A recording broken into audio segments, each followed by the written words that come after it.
Hey mamas and papas.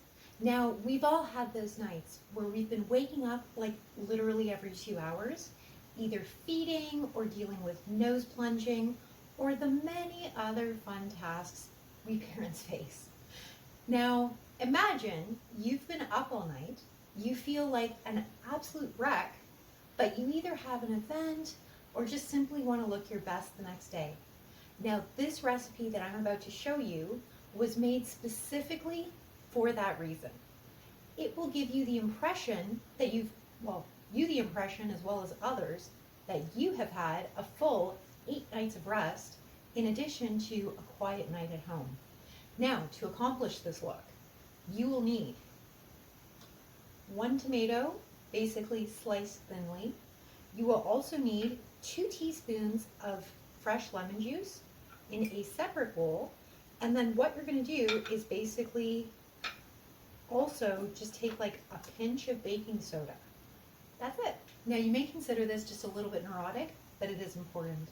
Regarding the baking soda, try to buy something, organic or a little bit better, as regular baking soda at the store does have aluminum in it and you don't want any of that on your face.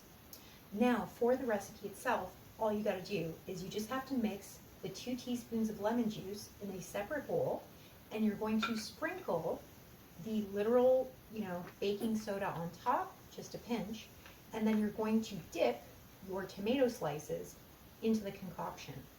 Once you've done that, you're going to literally smother the tomato all over your face and leave it on for 20 minutes and just let it really soak in. Now, as much as I would love to take credit for this amazing recipe, I actually got it from one of my very favorite natural recipe books by Kim Douglas.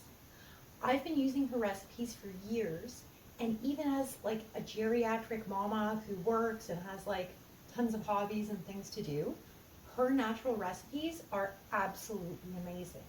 I highly, highly recommend it, and in fact, I'm going to just quickly show you the book. It is the Beauty Cookbook, and as you can see, I've had it for years, but I highly, highly recommend. Thanks so much.